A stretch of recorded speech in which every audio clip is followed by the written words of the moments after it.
सबसे पहले है सोमनाथ का ज्योतिर्लिंग। यह ज्योतिर्लिंग गुजरात के सौराष्ट्र क्षेत्र में अरब सागर के तट पर स्थित है। शिव पुराण के अनुसार जब चंद्रमा को दक्ष प्रजापति ने क्षय रोग होने का श्राप दिया था, तब चंद्रमा ने इसी स्थान पर तपस्या करके स्वयं को श्राप से मुक्ति दिलाई थी और तब चंद्रदेव ने इस ज्योतिर्लिंग की स्थापना की थी। दूसरा ज्योतिर्लिंग है मल्लिका अर्जुन ज्योतिर्लिंग। यह ज्योतिर्लिंग आंध्र प्रदेश के कृष्णा नदी के तट पर श्रीशैल नाम के पर्वत पर स्थित है। इस ज्योतिर्लिंग का महत्व भगवान शिव के कैलाश पर्वत के समान माना जाता है, क्योंकि कैलाश पर्वत पर जाना श्रद्धालुओं के लिए अत्यंत मुश्किल है, इसलिए इस ज्योतिर्लिंग का महत्व और बढ़ जाता है। और अब बात करते हैं तीसरे ज्योतिर्लिंग की। इस ज्योतिर्लिंग का नाम है महाकालेश्वर ज्योतिर्लिंग। यह प्रसिद्ध ज्योतिर्लिंग मध्य प्रदेश के उज्जैन में शिप्रा नदी के किनारे स्थित है। इस ज्योतिर्लिंग की विशेषता है कि यह एकमात्र दक्षिण मुखी ज्योतिर्लिंग है। मान्यता है कि यहाँ पर पूजा अर्चना करने से उम्र बढ़ जाती है और सभी प्रकार के संकट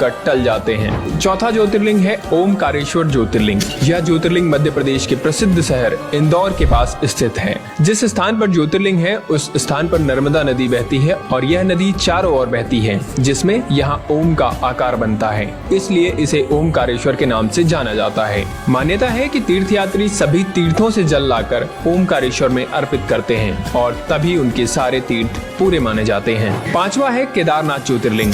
भगवान शिव का यह प्रसिद्ध ज्योतिर्लिंग उत्तराखंड में स्थित है। यह मंदिर समुद्र तल से 3200 किलोमीटर ऊंचाई पर स्थित है। यहाँ सर्दियों में भारी बर्फबारी होती है, इसलिए सर्दियों के 6 महीने यहाँ जाना मुश्किल है, अर्थात यहाँ दर्शन के लिए सिर्फ गर्मी में ही जाया जा सकता है। मान्यता है कि इस मंदिर का निर्माण पांडवों के पौत्र महाराजा जन्मेजय ने करवाया था। अब बात करते हैं छठे ज्योतिर्लिंग की, जिसका नाम है भीमाशंकर ज्योतिर्लिंग। यह ज्योतिर्लिंग महाराष्ट्र के पुणे जिले में पश्चिमी घाट या सह्याद्री नामक पर्वत पर स्थित है। यहाँ स्थित शिवलिंग काफी मोटा है और इसलिए इसे मोटेश्वर महादेव भी कहा जाता है। सातवां है विश्वनाथ ज्योतिर्लिंग। यह ज्योतिर्लिंग उत्तर प्रदेश के काशी में गंगा नदी के किनारे स्थित है। यहाँ की मान्यता है कि काशी नगर को स्वयं भगवान शिव ने बसाया था और कैलाश पर्वत के बाद उनका दूसरा स्थायी निवास यही था। कहा यह भी जाता है कि काशी भगवान शिव के त्रिशूल पर टिका हुआ है और माना जाता है कि जिस जगह ज्योतिर्लिंग स्थित है वो जगह कभी भी लुप्त नहीं होती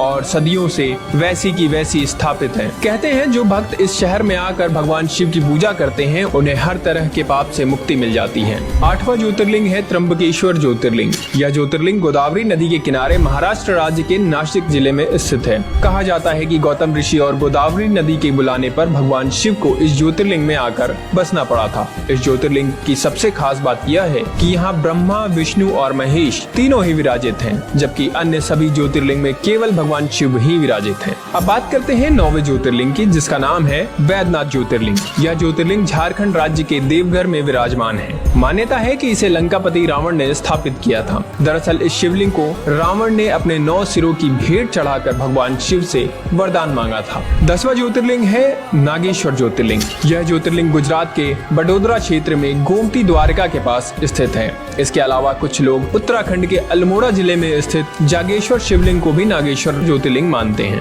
11वां ज्योतिर्लिंग है रामेश्वरम ज्योतिर्लिंग। यह ज्योतिर्लिंग तमिलनाडु के रामनाथन जिले में मन्नार की खाड़ी के पास स्थित है। यह भारत के दक्षिणी भाग में सबसे अधिक देखे जाने वाले मंदिरों में से एक है। मान्यता है कि यहाँ भगवान राम ने वानरों के साथ मिलकर लंका पर चढ़ाई के लिए राम सेतु बनाया था और यहीं उन्होंने रामेश्वरम ज्योतिर्लिंग की स्थापना की थी। इस दिव्य तीर्थ को भारत के 4 धामों में से एक भी माना जाता है। और अब 12वां यानी कि अंतिम ज्योतिर्लिंग, जिसका नाम है कृष्णेश्वर ज्योतिर्लिंग। यह ज्योतिर्लिंग महाराष्ट्र के दौलताबाद से लगभग 18 किलोमीटर दूर बहरौल गांव में स्थित है। इस मंदिर का निर्माण देवी अहिल्या होलकर ने करवाया था। धुष्मेश्वर महादेव के दर्शन से सभी पाप दूर हो जाते हैं और जीवन में सुखी सुख आ जाता है। तो दोस्तों ये थे भगवान शिव के 12 ज्योतिर्लिंग, जो सिर्फ भगवान शिव के स्थान ही नहीं बल्कि हमारी संस्कृति और भारतीय धरोहर का भी एक अंग माने जाते हैं। इसलिए अगर आपको वीडियो अच्छी लगी हो तो हमारे चैनल को सब्सक्राइब कर शेयर करें, क्योंकि हम आपके लिए इसी तरह के और भी वीडियोस लाते रहेंगे।